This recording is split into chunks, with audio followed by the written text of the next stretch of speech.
करीब 15 महीने की जंग के बाद गाजा संघर्ष विराम लागू हो चुका है और इसी के साथ फिलिस्तीनी लोग अपने घरों की तरफ अब लौटने लगे हैं।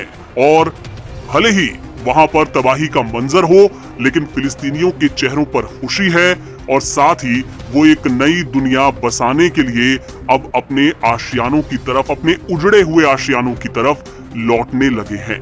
इस बीच जो डील हमास और इजराइल के बीच हुई थी, जिसके तहत सबसे पहले 3 महिला बंधकों को रिहा किया गया है,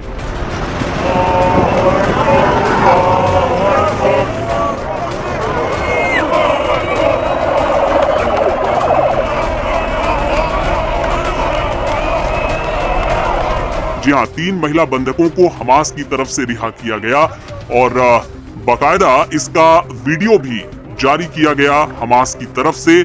इसमें हमास के लड़ाके उन 3 महिला बंधकों को एक गाड़ी में ले जाते हुए नजर आ रहे हैं।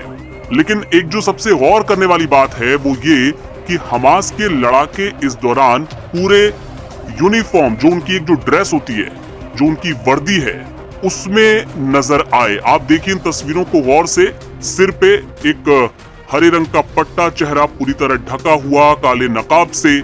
और हमास के जो तमाम जो लड़ाके थे, जब बंधकों को रिहा कर रहे थे तो किस तरह उनका जो पूरा लुक था वो आप इन तस्वीरों में देख सकते हैं।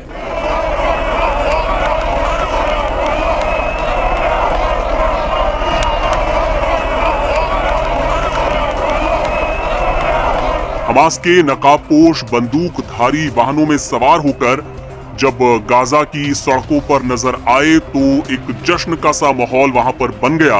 और इसके पहले रविवार को भी हमास के लड़ाके गाजा की गलियों में बाकायदा बंदूकों के साथ जश्न मनाते हुए घूम रहे थे। सड़क के दोनों ओर फिलिस्तीनी मौजूद थे, जैसे पश्चिमी देशों को, अमेरिका को ये संदेश देने की कोशिश की जा रही हो कि देखो, हमारे पांव अभी तक उखड़े नहीं हैं, हमारा जो रुतबा था वो आज भी गाजा में कायम है। 1.5 साल की जंग के बाद भी हम अपनी जगह पर बरकरार हैं। भले ही भारी नुकसान हुआ है, भले ही कई बड़े नेता हमास के मारे गए, लेकिन पूरी तरह हमास का सफाया करने में इजराइल नाकाम रहा है।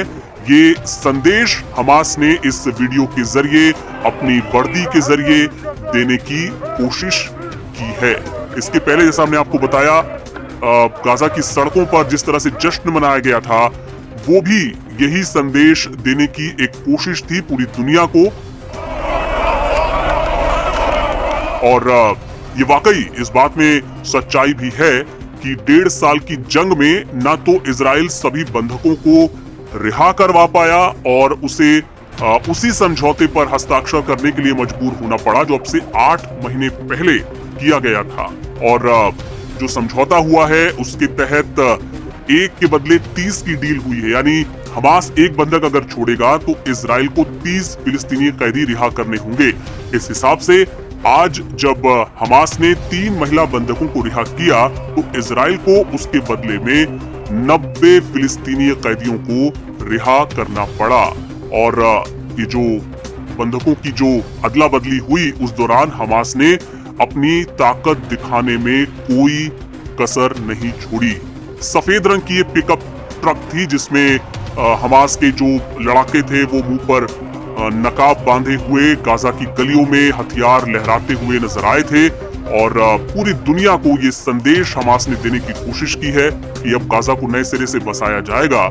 और ये जो सब कुछ जो हुआ, जो सीजफायर हुआ, जो युद्ध विराम जंगबंदी जो हुई, हमास उसे अपनी जीत के तौर पर पेश कर रहा है। तो वहीं दूसरी तरफ नेतन्याहू अपने घर में, अपने देश में इस डील के बाद से घिरते नजर आ रहे हैं और उनके खिलाफ कई आवाजें उठ रही हैं कि कैसे उन्होंने हमास के आगे घुटने टेक दिए, कैसे उन्होंने हमास के साथ ये समझौता